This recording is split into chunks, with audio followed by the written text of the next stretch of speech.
maantay maxay tahay waxaan mucjisada maxamed lagu arkay hawada waddanka Masar ee sidoo kale lagu arkay qaar ka mid ah hawada wadamadaasi dariska la dalkaasi wadamada carabta dadka ku nool dhammaantood waxa ay ku sii jeedeen wararka ka soo baxaya waddanka Suuriya iyo xukuumadda xukunka laga tuuray hase ahaatee ayaa iyagana waxaa ka socday warar kale oo aad u xiiso badan oo la duubay oo muujinaya cirka in lagu arkay saaki aroornimadii waddanka Masar iyo dhowr dal oo kale carbeed wax aanan la cayimin laakiin banooni u eg oo u muuqda in uu dhinaca qorax ka soo baxa ka soo muuqday dhowr daqiiqadood kaasoo cabsi badan geliyey dadka isla markaana waxaa lagu xiriirinayaa xaaladaha hadda socda sida laga soo xiganayo dadkii arrimahan xoogaalka u ah oo cirka fiiriya oo ay ka mid tahay Delta Amateur Astronomy Club oo Masar ku yaala waxa weeye waa naadi ay leeyihiin dadka jecel inay xidigaha iyo cilmiga xidigaha fiiriyaan iyo sawiradii ay qaadeen ayaa waxay muujinayaan in xaaladani ay ku bilaabatay wax cad oo u muuqday sidii xidig oo kale kadibna soo ballaartay oo sii weynaaday si dhaqso ahna u bararay isuna bedelay midabka gaduudka ah waxaana lagu sheegayaa dhowr sifo in ay mas'uul ka tahay arrintani waa midda hore waxaa la leeyahay arrintan oo kale waxa ay dhacdaa marka hawada sare uu yaqaano hilaaca noocaana yahay hilaaca la arko waxa uu midabkiisu isku laran oo muujinaya masawir ka hadda muuqda ay daawadaasha fiirsanayeen oo kale waxaa la leeyahay waxa uu eg yahay midabyo badan oo sameynaya humaag waxaana muuqata baa leeyahay in uu xilliga iyada qaar la arko naqshado ama qaabab iyo humaagyo kala duwan waa gartay marka maxmed ilaa hadda marka ma la sheego waxay yihiin wararka qaarkood waxay leeyihiin waa gantaal dayax gacmeed ah siyaabo kala duwan baa loo fasirayaa marka ilaa hadda ma la ogaaday marka waxa uu yahay waxaan suuragalnimada ugu ballaaran ee lagu sharaxay xaaladan ayaa waxaa la sheegayaa in ay la jaan qaadayso filmo hore loo duubay oo muujinaya xaalad sidan oo kale ah marka gantaalada rido ayaa gantaaladu waxa ay iska daadiyaan shidaal taasoo keenta baa leeyahay gantaalka marka la rido oo la tijaabinayo hawada sare loo dirayo ama nooca plastic ha noqdo ama nooc kale ha noqdo in ama gantaalada qaada dayax gacmeedyada kuwaasoo dhan ayaa markii la rido hawada waxay uga tagaan baa leeyahay weliba hawada sare wax sawirkaasoo kale u eg oo dhowr goor wadamo qaar laga arkay waxayna u muuqdaan baa leeyahay shidaalka laga daadinayo taangiyada qaar si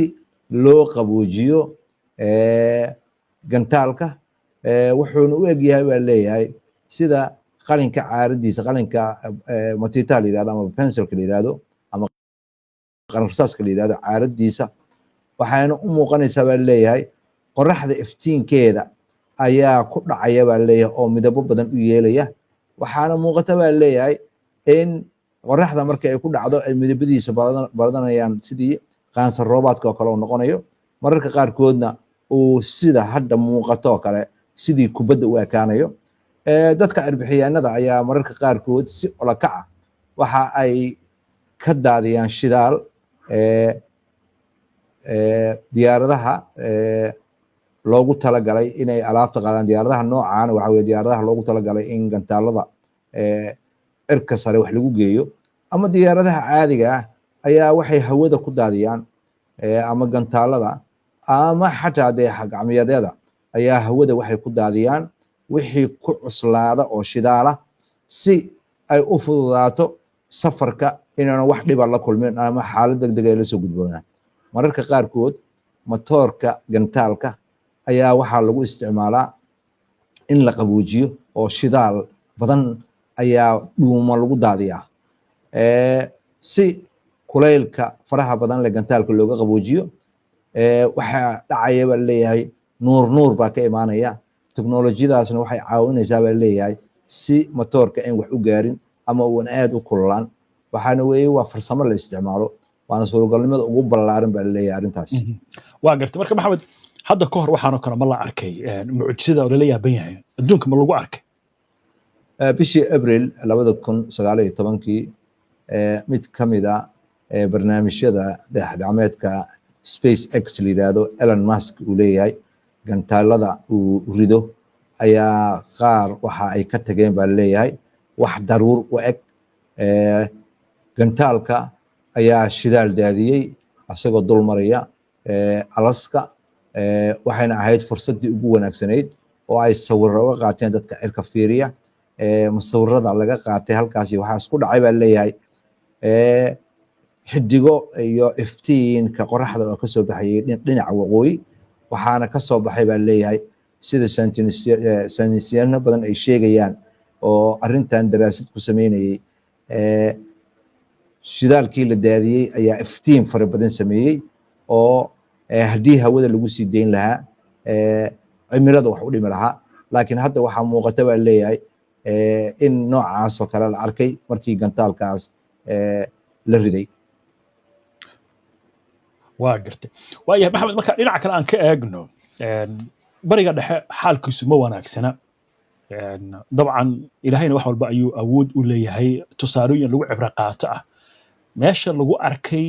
waxaan mucjisada ah, ayagoo cilbixiryaanadu siday doonaan ha ka dhigeen marayka qazo kale aad ugu dhow oo laga arkay, si weyn looga arkay, dhiig badan oo ku qubanayo. Syria iyadoo maanta xaalada ka dhacan bay ku soo aaday. marka ma dhici karta arrimo kale oo cibri qaadashaha aadanaha lagu tusayo awoodaha alle inay meeshan ku jiraan? dhinaca kalena oo ka eegayna. waa su-aal aad iyo aad u fiican. marka ugu horeysa deegaanada laga arkay nuurkan mucjisada ah waxaa ka mid ah Falastiin baa ka mid ah, Israa'iil ayaa ka mid ah, Suuriya qaybo ka mid ah ayaa ka mid ah, Jordan ayaa ka mid ah, Masar ayaa ka mid ah, Ciraaq meelo ka mid ah ayaa ka mid ah. waxaa weeye iftiinkani erta waxa uu yahay saynisyahanada iyo cirbixiyaanada ayaga waxay la ahayd way sheegeen, laakiin way dhici kartaa in wax ka duwan ay yihiin. laakiin xaqiiqadu waxay tahay waxa la arkay inayn ahayn wax hore gobolkan looga arki jiray. haddii ay tahay waxaan hore loo arki jirin, waxa ugubna ay tahay, waxa weeye waxay u baahan tahay sharaxaad badan iyo dadka yaqaana arrimaha noocan oo kale ah. haddii ay jiraan in ay hore u dhaceen taariikhda, kutubta taariikhda inay ku xusan tahay. waan ognahay dayax madoobaadka iyo qorax madoobaadka in taariikhda islaamka ay ku xusan tahay. tusaale ahaan markii nabi maxamed alayhi salaatu wasalaam waa wiilkiisii uu dhintay oo kale, qoraxda ayaa madoobaatay. markaasuu dadkii waxa ku yiri qoraxdan cidna mataqaanaa inay salaad tukadaan, qoraxdan cid ay u oyday iyo cid ay u baroorto lama arko iyo cid ay u tacsiyeyso. waa mataqaanaa xaalad ilaahay keena weeye. waxa weeye cirbixiyaannimada arkaysidna muslimiinta ayaa ikhtiraacay oo muddo badan ka shaqeynayay oo cilmiga xidigiska iyo cilmiga badamareennada muslimka ayaa laga soo gaaray. waa laga yaabaa inay kutubada ku xusan yihiin waxyaaba saan oo kale ah, laakiin bariga dhexe culummada iyo dadka jooga waxay ku sifeeyeen ma yaqaanaan. reer galbeedkana sidii ay ku sifeeyeen daawadayaasha HBN way soo gudbinay. maxamed, aad iyo aad baad u mahadsan tahay. daawadayaashana way mahadsan yihiin. mar kale ayaan soo dhaweynaynaa, wayna mahadsan yihiin. inta ayaan kusoo gabagabeynaynaa barnaamijkii. waxaase naga xasuusa daawada, si aad ula socoto wararkan iyo barnaamijyadan iyo macluumaadkan aynu soo gudbino, haddii aad ku cusub tahay baraheena bulshada amaba horey aadan ugu xirnayn, kusoo biir. waa inoo barnaamijka xiga insha allah. inta ka horeysa nabadgelyo. fursad maalgashi oo dahabi ah, tabta maalgelintaadu kugu taabagelayso haddaad toos u abbaarto taase oo la xiriirto taawarkay dhisanayso Nairobi ka taagan maalgasho tabacaaga adig iyo tabartaada taawarka qayb ku lahow dabadeed taase u dhiibo tubti maalgashigaagana taasaa kaaga mas-uula ma doonaysaa inaad guri ama hanti maguurtaa si fudud ugu yeelato magaalada nairobi oo lacagtaadu kuu shaqayso haddaba kaalay guri ama laba ka iibso taasa tower oo ah dhismo 15 dabaq ah oo ka kooban 4 qaybood oo kala ah flat studio hal qol iyo fadhi 2 qol iyo fadhi iyo 3 qol iyo fadhi bixi horumaris 20% lacagta dhimanna si tartiib ah u bixi bil kasta wax ribo ama dul saarna lama socdaan waa sambalkii ama waa showroomkii ama waa show houseski guryahan aan hadda dhex joogno site-kii baan dhex joognaa qowqowda waa maqlaysaan iyo dhismaha shaqadu si sariica bay u socotaa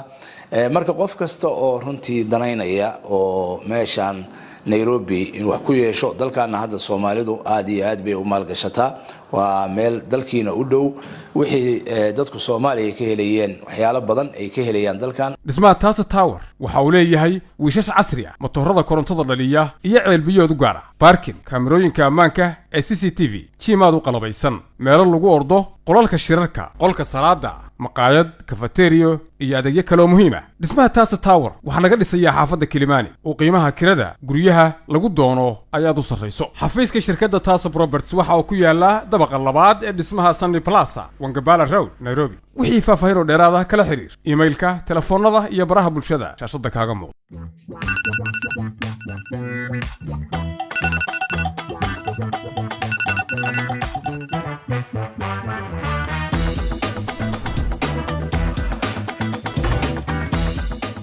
no xilliga maxilli biyo go'aanba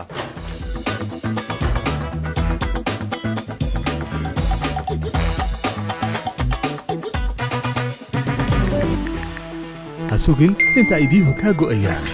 biilka biyahaaga si degdeg oo fudud uga dhex bixi abka Dahab Plus wakaalada biyaha ee Hargeysa hadda waxa ay diyaar kuugu tahay abka Dahab Plus kaliya 1 kili ku bixi biilka biyahaaga Dahab Plus hawl fudeediyahaaga maaliyadeed